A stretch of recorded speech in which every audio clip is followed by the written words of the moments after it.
সমগ্র বরাক উপত্যকা সহ বিভিন্ন এলাকার গুরুত্বপূর্ণ খবরের মধ্যে স্বাগতম।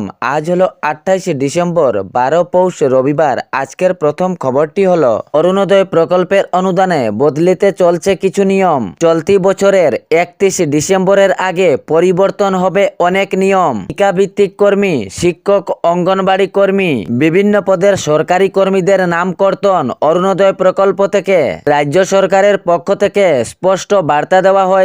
অরুণোদয় প্রকল্পে যে সরকারি কর্মীদের নাম রয়েছে তাহাদের নাম অতিসত্বর কর্তন করা হবে।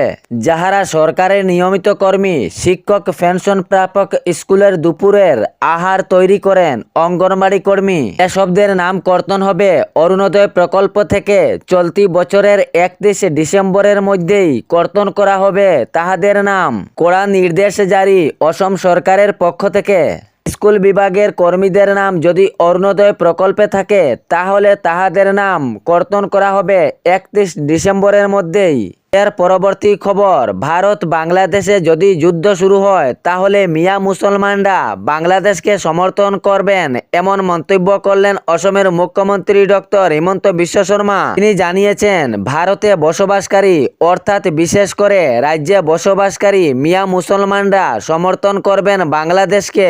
যাহারা ভারতে অবৈধভাবে বসবাস করছেন সেই মিয়া মুসলমানরা বাংলাদেশকে সমর্থন করবেন বলে তিনি জানিয়েছেন। সঙ্গে জানিয়েছেন, ভারতে যাহারা প্রকৃত মুসলমান রয়েছেন তাহারা কখনোই বাংলাদেশকে সমর্থন করবেন না। এর পরবর্তী খবরটি হলো, ত্রিপুরার চণ্ডীপুর বিধানসভা এলাকা থেকে 24 জন কিশোর ও যুবক নিখোঁজ। ঊনকোটি জেলা থেকে নিখোঁজ 24 জন হওয়ার পর পুরো চাঞ্চল্য সৃষ্টি হয়েছে এলাকা জুড়ে।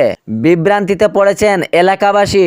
সঙ্গে সঙ্গে এই 24 জন নিখোঁজের মামলা কৈলাসহর থানায় জানানো হয়েছে। কৈলাসহর থানায় এ মামলা দায়ের পর নিখোঁজ 24 জনের সন্ধান করতে পুলিশ প্রশাসন চতুর্দিকে লোকেশন চালান। তবে মোবাইল লোকেশন ট্র্যাক করে অরুণাচল প্রদেশের সিয়াং জেলার বেলাং থানায় নিয়ে যাওয়ার খবর পাওয়া গিয়েছে। নিখোঁজ এই 24 জন বর্তমান অবস্থায় অরুণাচল পুলিশ প্রশাসনের আওতায় রয়েছেন। অরুণাচল প্রদেশের পুলিশ প্রশাসন এই 24 জনকে নিজের আওতায় রেখেছে, পরে তাহাদেরকে ত্রিপুরায় আনা হবে। এর পরবর্তী খবরটি হলো, রাজনৈতিক মহলে আবার কাটলিচড়ার বিধায়ক সুজাম উদ্দিনকে নিয়ে অভিযোগ। রাজ্যের দলের কেন্দ্রীয় সম্পাদক জহির উদ্দিন লস্কর কাটলিচড়ার বিধায়কের উপর অভিযোগ করেন। উল্লেখ্য, দক্ষিণ হাইলাকান্দি অসম মিজোরাম সীমান্তবর্তী ডামচড়ায় যে 522 জনকে উচ্ছেদ অভিযানের নোটিশ দেওয়া হয়েছিল, এই নোটিশের পর 522 জন পরিবারের মধ্যে আতঙ্কিত সৃষ্টি হয় এবং এ খবর পেয়ে কাটলিচড়ার বিধায়ক তাহাদের পাশে গিয়েছিলেন এবং তাহাদেরকে সান্ত্বনা দেন এবং অনেক সময় কথাবার্তা করেন। তাহার পর অসমের মুখ্যমন্ত্রী ডক্টর হিমন্ত বিশ্ব শর্মার দৃষ্টি আকর্ষণ করে উচ্ছেদ অভিযান বন্ধ করারও বক্তব্য রাখেন। কিন্তু এ ঘটনাকে ঘিরে রাজনৈতিক মহল আরও গরম হয়েছে। রাজ্য দলের কেন্দ্রীয় সম্পাদক জহির উদ্দিন লস্কর অভিযোগ করেন, বিধায়ক সুজাম উদ্দিন এর বড় ভাই নিজাম উদ্দিন লস্কর স্থানীয়দের উদ্দেশ্যে বলেছিলেন যে 522 জনকে উচ্ছেদ অভিযানের নোটিশ দেওয়া হয়েছিল বা ঘর ছাড়ার মাসের সময়সীমা দেওয়া হয়েছিল। এ বিষয়ে যেন নিজাম উদ্দিন লস্কর স্থানীয়দের আশ্বাস দেন এআইইউডিএফ এবং বিজেপি দল ছাড়া অন্য কোনো দলকে এখানে সভা অনুষ্ঠান করতে দেওয়া হবে না। যদি কোনো অন্য দলকে এখানে সভা অনুষ্ঠান করতে দেওয়া হয় না তাহলে উচ্ছেদ অভিযান বন্ধ হতে পারে। এ বিষয়ে জহির উদ্দিন জানান, যদি এই 522 জনের উচ্ছেদ অভিযানের নোটিশ এসেছে এবং অন্য দলকে যদি এখানে সভা করতে হয় তাহলে উচ্ছেদ অভিযান শুরু হবে। যদি এরকম হয় তাহলে আমরা জনগণের স্বার্থে সেখানে গিয়ে কোনো সভা অনুষ্ঠান করব না। জহির জানিয়েছেন, রাজ্যের দল কৃষক মুক্তি এবং কংগ্রেসের কেউ সেখানে গিয়ে কোনো সভা অনুষ্ঠান করবে না। যদি সেখানকার 522 জন পরিবারের উচ্ছেদ অভিযান বন্ধ হয় তাহলে আমরা সেখানে গিয়ে কোনো সভা করব না। তিনি আরও জানিয়েছেন, রাজনৈতিক মহলে চলছে এখন সুযোগ বুঝে গুজব করা। পরবর্তী পরবর্তী খবরটি হলো, যাহাদের রেশন কার্ড রয়েছে তাহারা পেয়ে যাচ্ছেন 1 কেজি মসুরি ডাল, 1 কেজি চিনি এবং 1 কেজি লবণ। রাজ্য সরকারের পক্ষ থেকে তিন রেহাই মূল্যের সামগ্রী দেওয়া হচ্ছে। তবে পূর্বে দেওয়া হয়েছিল তিন সামগ্রী 117 টাকায়, কিন্তু আগামী জানুয়ারি মাস থেকে দেওয়া হবে 100 টাকায়। এখন 117 টাকার পরিবর্তে দেওয়া হবে 100 টাকায়। জানুয়ারি মাস থেকে চলবে 100 টাকায় বিতরণ তিন সামগ্রী।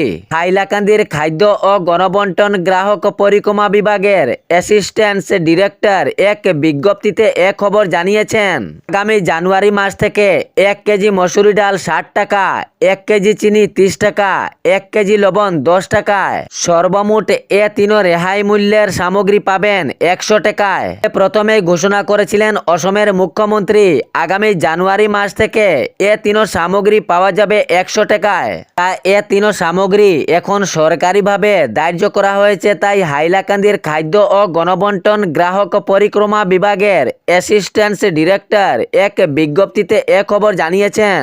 এর পরবর্তী খবরটি হলো, কাছাড় জেলার 60টি বিধানসভা কেন্দ্রের খসড়া ভোটার তালিকা প্রকাশ। 60টি বিধানসভা কেন্দ্রের মোট ভোটারের সংখ্যা 14,15,439 জন।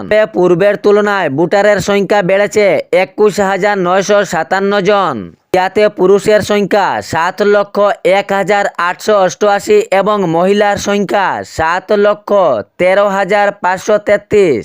কাছাড় জেলার 60টি বিধানসভা কেন্দ্রের সবচাইতে ভোটারের সংখ্যা শিলচর বিধানসভা কেন্দ্রে রয়েছে মোট 2,22,351। আপত্তি ও সংশোধনের শেষ তারিখ 22 জানুয়ারি। চূড়ান্ত ভোটার তালিকা প্রকাশ হবে 10 ফেব্রুয়ারি। কাছাড়ে পোলিং সেন্টার বৃদ্ধি পেয়েছে। বর্তমান জেলায় মোট 1,732টি পোলিং সেন্টার রয়েছে এবং পূর্বে ছিল 1,551টি। শ্রীভূমি তথা করিমগঞ্জে মোট ভোটারের সংখ্যা 9,71,000-এরও বেশি এবং হাইলাকান্দি এলএসিতে 2,20,763 জন। সঙ্গে আগলাপুর কাটলিচড়া 2,74,116 জন। আপনার খসড়া ভোটার তালিকায় যদি নাম না থাকে বা সংশোধন করতে চান তাহলে অভিযোগ করতে পারেন। নাম্বার দেওয়া হয়েছে 1950 বা আপনার এলাকার বিএলও তথা বুথ লেভেল অফিসারের সাথে দেখা করেন।